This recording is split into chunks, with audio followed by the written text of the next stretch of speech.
তো নিয়মিতভাবে আমরা এখন খেজুর খাচ্ছি বাসায়। আগে দেখা যেত যে আম সাধারণত রমজান মাস ছাড়া খেজুর খুব একটা খাওয়া হতো না। তো কিন্তু এখন আ মোটামুটি সারা বছরই যেহেতু খেজুর এভেলেবেল পাওয়া যাচ্ছে, তো মোটামুটি আমাদের বাসায় থাকেই। তো আজকে সকালে আমি খেজুরটা খেয়েছি, তো চিন্তা করলাম যে খেজুরের এই বিচিটা আ মাটিতে দিয়ে দেই। খেজুর গাছটাও দেখতেও সুন্দর হয়। খেজুর যদি নাও হয়, গাছটা বেশ সুন্দর হয় আরকি। দেখতে ভালো লাগে। তো আমি আপনাদেরকে দেখাই যে আমি বীজটা কোথায় দিচ্ছি। তো এই যে আমার বাসার নিচে অনেক জায়গা আছে। এই জায়গায় কোথাও একটা দিয়ে দিব। আশা করা যায় যে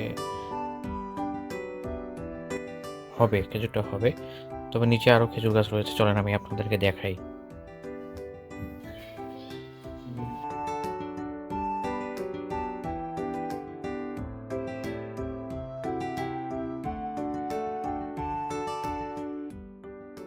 দেখা যাক এখান থেকে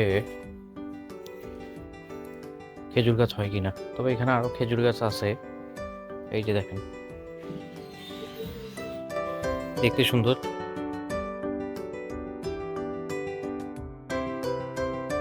খেজুর এখান থেকে হবে কিনা, তবে দেখতে খুব সুন্দর। এখন এইটা কোথায় দেওয়া যায়?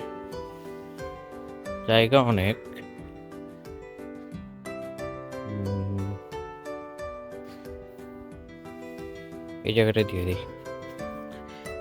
খেজুর তো সাধারণত যেসব জায়গায় বালু, সেই সব জায়গায় ভালো হয়, যেহেতু মরুভূমির ফল।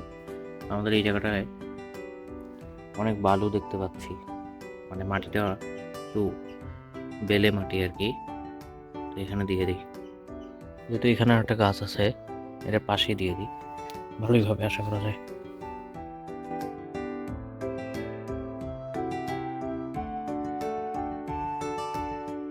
তো দেখি কিছু একটা নিয়ে আসি আগে, দেখি এটা দিয়ে ট্রাই করে দেখি।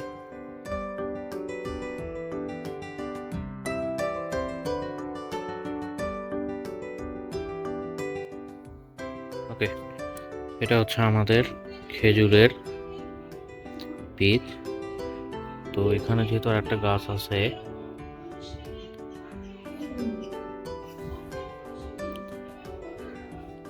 এটার সাথেই দিয়ে দিই হবে।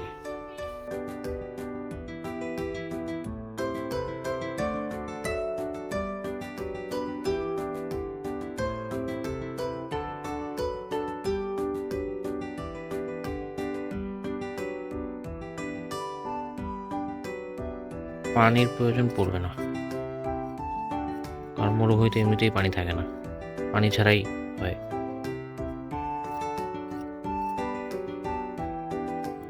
ওকে, তো এখানে গাছটা আছে, বীজটা যে এখানে দিলাম, এটার প্রুফ রাখার জন্য আমি এটা এখানে রেখে দিলাম। পরবর্তী ভিডিওগুলোতে এটার আপডেট আমি আপনাদেরকে জানাবো ইনশাল্লাহ। সবাই ভালো থাকবেন। আসসালামু আলাইকুম রহমতুল্লাহ।